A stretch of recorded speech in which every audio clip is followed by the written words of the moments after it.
जहाँ तक तो पंचायत इलेक्शन की बात है, ये प्रशासनिक कारणों से, ये किसी राजनीतिक कारणों से इसको डिले करने की बात नहीं। और इसमें आप सभी से, जैसे मैंने उदाहरण के तौर पे आपकी आपदा के दौरान जो नुकसान प्रदेश का वो आपके समक्ष है।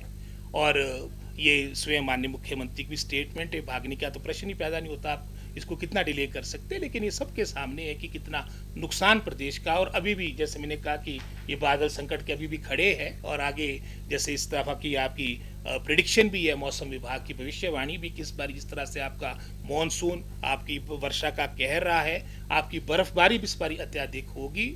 और भाजपा को अपने साथ लगते प्रदेश उत्तराखंड, वहाँ तो भाजपा की सरकार है, वहाँ पर भी पंचायती राज के इलेक्शन, उनने खैर रीजन तो कोविड का दिया था कि कार्य नहीं हो पाए, वो भी लगभग कोई 1 वर्ष के आसपास, 1 वर्ष के बाद आपके इलेक्शन हुए हैं हमारे साथ सीमावर्ती क्षेत्र है हिमाचल के साथ। तो इस तरह का कोई नहीं, मात्र मैं समझता हूँ जैसे ही आपका ये सारा ये डिजास्टर से रिलेटेड जो आपका सड़कों को खोलने की बात हो, चाहे वो आपकी बर्फबारी की बात की बात हो, तो शीघ्र ही इलेक्शन भी होंगे। ये तो जो उनकी स्टेटमेंट राजनीति से प्रेरित है। इससे पहले भी तो इलेक्शन आपने देखा होगा, कॉर्पोरेशन के इलेक्शन अगर डेफर हुए, वो कांग्रेस कार्यकाल के दौरान 2022 में डेफर नहीं हुए थे, वो भाजपा सरकार के कार्यकाल के दौरान जब जयराम जी स्वयं मुख्यमंत्री थे, जो आपके इलेक्शन मेरे को लगता है मार्च अप्रैल में होने थे 2022 में, वो 2023 में हुए।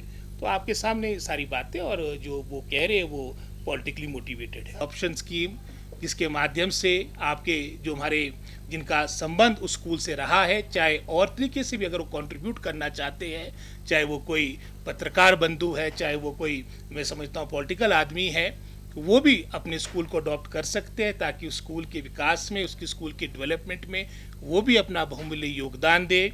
मुख्यमंत्री बाल पौष्टिक योजना, ड्रेस कोड, ऐसे बहुत से निर्णय लिए गए जिसके माध्यम से आप जानते हैं कि इन 3 वर्षों में जो आपके सर्वेक्षण एक समय में पिछली सरकार के कार्यकाल के दौरान विशेषकर जो आपके नेगेटिव सर्वेक्षण आ रहे थे, निराशाजनक सर्वेक्षण आ रहे थे, उसमें भी सुधार आपको देखने को मिलेगा। जहाँ 2021 में आपने देखा होगा, 2021 में जो आपका नेशनल असेसमेंट सर्वे का जो सर्वेक्षण की रिपोर्ट आई थी, उसके अनुसार जहां अतीत में हिमाचल प्रदेश हमेशा टॉप 5 स्टेट्स में गिना जाता था, हम 21वें स्थान पे पहुंच चुके थे।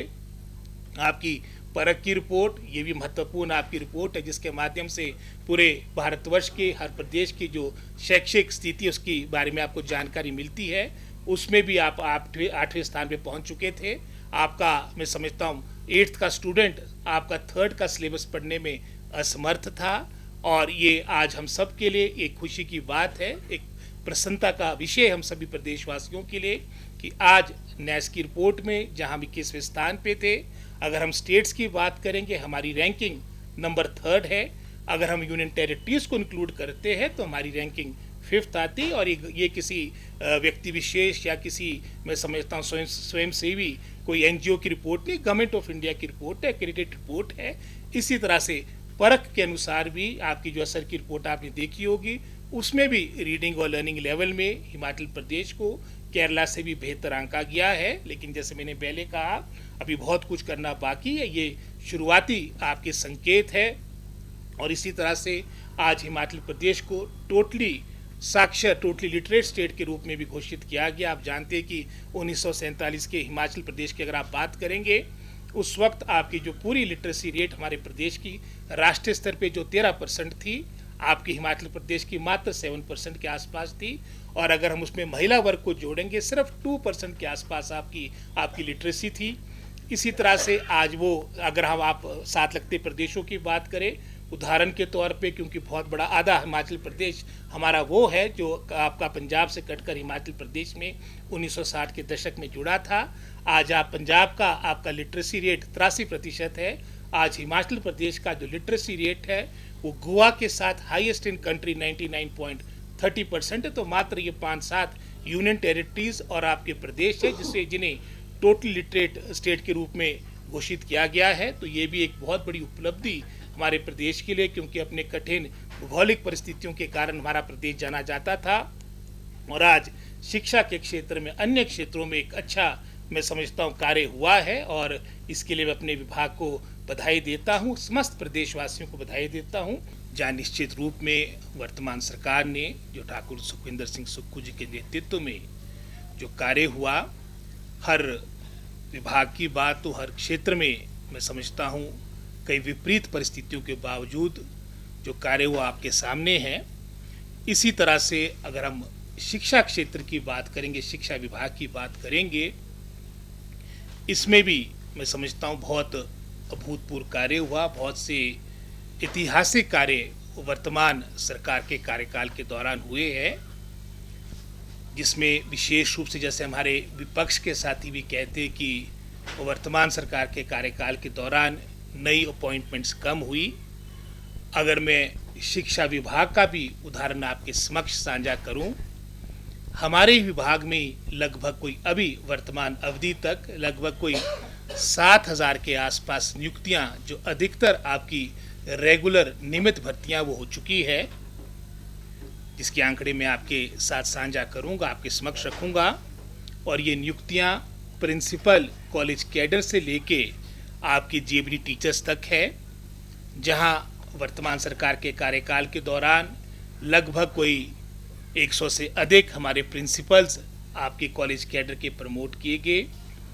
इसी तरह से काफ़ी वर्षों के बाद, कोई 7-8 वर्षों के बाद रेगुलर अपॉइंटमेंट्स आपकी कमीशन के द्वारा आपकी कॉलेज कैडर के प्रिंसिपल्स को दी गई, जिनकी संख्या लगभग कोई 20 के आसपास बनती है।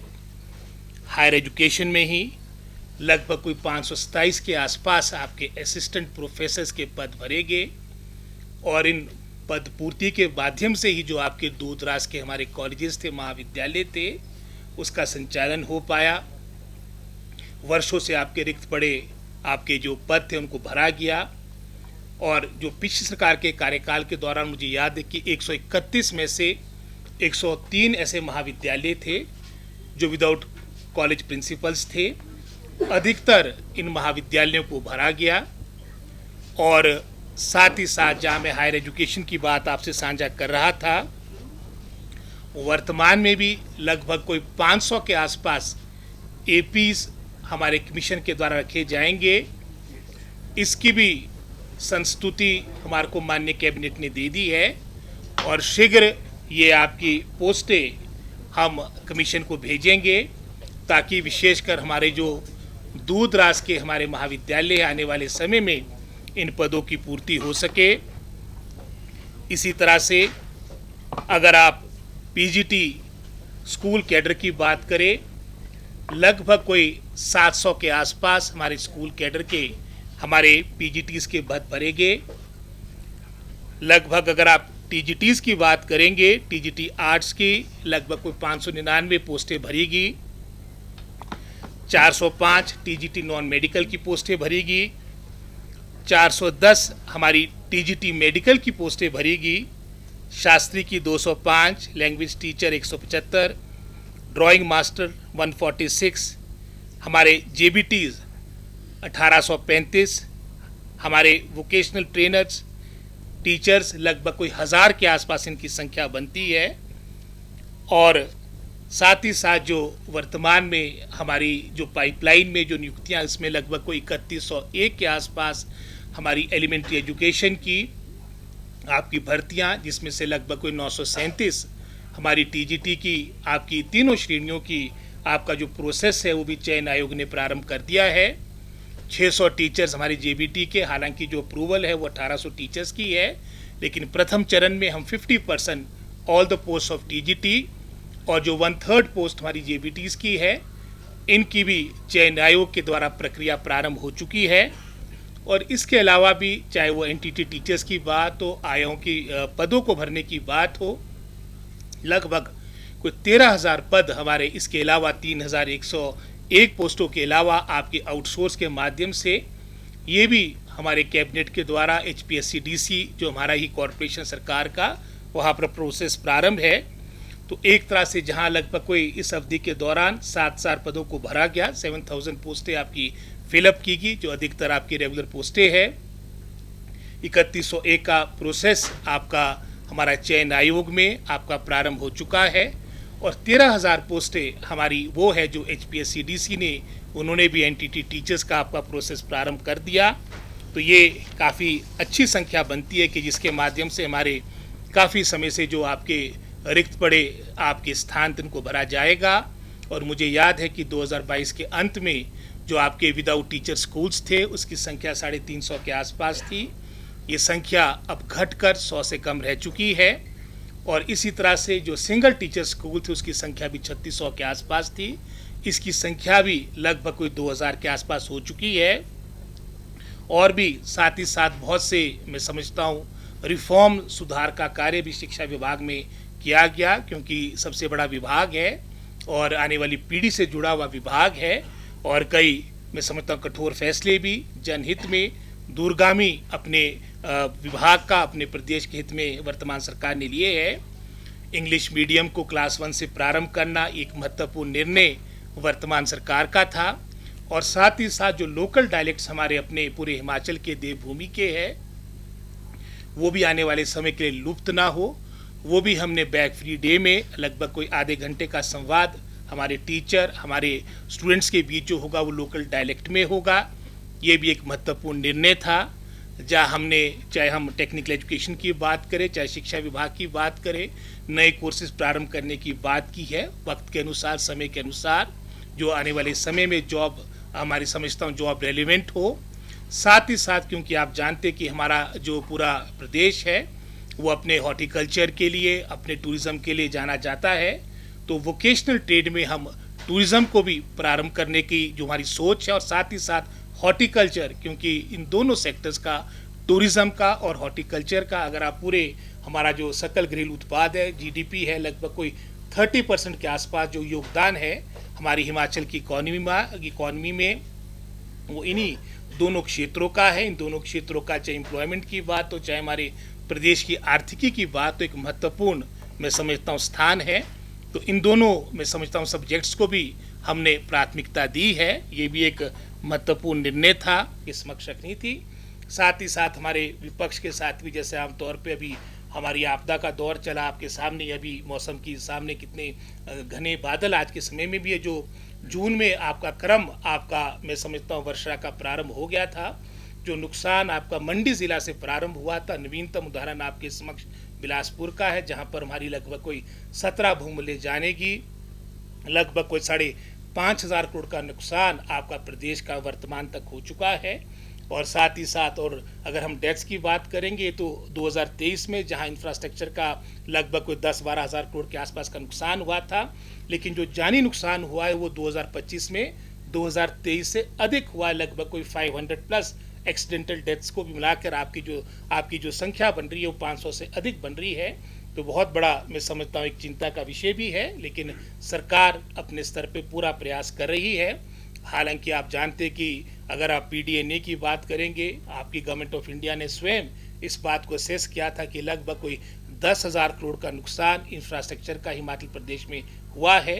हमें जो राहत मिली वो आप जानते हैं वो 2025 में मिली, और 25 में भी जो राहत मिली है उसमें मात्र जहां 2000 करोड़ की बात करते हैं उसमें से 2000 करोड़ में से 500 करोड़ तो वो है जो प्रदेश सरकार का अपना है, लेकिन जो भी केंद्र से हमारे को मिला है वो मात्र 400 करोड़ के आसपास की राशि मिली है। और इस वर्ष भी आपके लगभग हमारा 5500 के आसपास 5500 करोड़ के आसपास की क्षति हुई है। और जहां 2023 में प्रधानमंत्री जी नहीं आ पाए थे, लेकिन इस दफ़ा तो वो भी स्वयं सारी बातों को देख के गए हैं। हमें आशा है कि जो उन्होंने अनाउंसमेंट भी की, लगभग कोई 1500 करोड़ की अनाउंसमेंट इस दफ़ा भी की थी, शीघ्र अतिशीघ्र ये राहत का पैसा हमें दिया जाए। अगर ये पैसा लेट मिलेगा तो उसका कोई मैं समझता हूँ अर्थ नहीं होगा। और आज हमारे विपक्ष के साथ इन बातों को लेकर जहाँ गवर्नमेंट पे अटैक कर रहे हैं, लेकिन साथ ही साथ ये भी देखिए जो केंद्र के द्वारा जो हमें राहत मिलनी है, जो हमारी मदद समय पर होनी चाहिए, उसमें जो अभाव 2023 में देखने को मिला है वो वर्तमान में 2025 में भी कोई ज़्यादा बेहतर स्थिति नहीं। अभी भी कोई मैं समझता हूँ जो पैकेज की मांग वर्तमान सरकार कर रही है, हिमाचल प्रदेश की जनता जनार्दन इस बात को लेकर केंद्र की तरफ देख रही है। जहाँ प्रदेश सरकार ने अपने स्तर पे जो हो सकता था, उदाहरण के तौर पे जो रिलीफ मैनुअल में संशोधन किया गया वो पूरे भारतवर्ष में ऐतिहासिक है। जहाँ पहले मात्र मैं एक उदाहरण दे रहा हूँ 1,30,000 के आसपास की राशि आपको घर के नुकसान पे होने पर मिला करती थी, आज वो राशि बढ़कर 7 लाख हो चुकी है। ऐसे हर दृष्टिकोण से को जितने भी बिंदु है सब जगह एक रचनात्मक बढ़ोतरी की गई है। तो जो विपक्ष की बातें मात्र वो राजनीतिक सीमित है, और जो मदद हमारी केंद्र के द्वारा होनी चाहिए उसमें बहुत बड़ा अभाव पहले भी देखने को मिल रहा था। और वर्तमान में भी कोई स्थिति में सुधार नहीं हुआ है। डायरेक्टरेट्स को इसको रिस्ट्रक्चर करना, कंसोलिडेट करना, ये भी वर्तमान सरकार का एक महत्वपूर्ण, मैं समझता हूँ, निर्णय हमारा रहा है। और इसके पीछे सोच यही है कि जो हमारा डिपार्टमेंट है, इसके जो रिसोर्सेज है, संसाधन है, चाहे मैन पावर की बात करें, चाहे संसाधनों की बात करें, वो विभाग सामूहिक रूप से उसका, मैं समझता हूँ, उसको उपयोग में लाया जा सके। इसी सोच के साथ जो डायरेक्टरेट ऑफ स्कूल एजुकेशन जो हमारी सरकार ने, विभाग ने निर्णय लिया, इसी सोच के साथ डिपार्टमेंट को कंसोलिडेट किया गया है। आपकी टीचर्स ट्रेनिंग, आप जानते हैं कि जैसे मैं नियुक्तियों की बात की, बहुत से पद ऐसे हैं जो बैच वाइज जिनकी अपॉइंटमेंट हुई है और उसमें उनको लेटेस्ट ट्रेनिंग से वो परिचित हो। इसी सोच के साथ विशेषकर जो हमारे ये बैच वाइज जो अपॉइंटमेंट होती है, उसमें इंडक्शन ट्रेनिंग को भी हमने प्रारंभ किया अंतर्राष्ट्रीय स्तर पे। ये भी जैसे आपने देखा होगा कि सिंगापुर प्रिंसिपल एकेडमी के साथ समझौता हुआ। हमारे चाहे यूनेस्को की बात हो, चाहे कैम्ब्रिज यूनिवर्सिटी की बात हो, जो आपकी शिक्षा के क्षेत्र में पूरे अंतर्राष्ट्रीय स्तर पे अपना एक अलग नाम रखते हैं, वो इसी सोच के साथ है कि आने वाले समय में क्वालिटी एजुकेशन और जो हमारे बेस्ट प्रैक्टिसेस है, चाहे वो, मैं समझता हूँ, अपने राष्ट्र की बात है, देश की बात है, चाहे वो विदेश की बात है, उससे हमारी शिक्षा विभाग हिमाचल प्रदेश का वो परिचित हो। इस सोच के साथ ये भी MOUs आपके किए गए हैं। और आपने देखा होगा मेधावी छात्रों को प्रदेश में नहीं, हालांकि आपके टीचर्स ट्रेनिंग का तो अन्य प्रदेश के द्वारा भी हमारे बहुत से टीचर्स बाहर गए, लेकिन प्रथम बार जो मेधावी छात्र आपके सरकारी स्कूलों से अगर बाहर गए हैं, वो हिमाचल प्रदेश को, मैं समझता हूँ, इस उपलब्धि के लिए जाना जाएगा। हमारे हिमाचल प्रदेश के, विशेषकर हमारे ग्रामीण क्षेत्र के हमारे स्टूडेंट्स को, जो मेरिटोरियस बच्चे थे, उनको विदेश जाने का अवसर मिला। चाहे वो दुर्गम क्षेत्र आने की बात हो, हमारे चाहे चंबा डिस्ट्रिक्ट की बात हो, किन्नौर डिस्ट्रिक्ट की बात हो, ये भी एक नई सोच वर्तमान सरकार की रही है। एनुअल रैंकिंग, एक हेल्दी आपका कंपटीशन हो, प्रतिस्पर्धा हो, कॉलेजेस में, स्कूल्स में रैंकिंग, चाहे लाइब्रेरीज की बात हो, चाहे वो आपके पूरे एकेडमिक, मैं समझता हूँ, एक्टिविटीज़ की बात हो, वो भी हमारी सरकार ने एनुअल रैंकिंग प्रारंभ की है। डिजिटल अटेंडेंस, ये भी एक अच्छी सोच थी जिसके माध्यम से पूरा शिक्षा विभाग को पूरी जानकारी उपलब्ध हो, चाहे स्टूडेंट्स की बात, उनकी अटेंडेंस की बात हो, चाहे हमारे टीचर्स की बात हो। ये भी वर्तमान सरकार का एक महत्वपूर्ण निर्णय था। और साथ ही साथ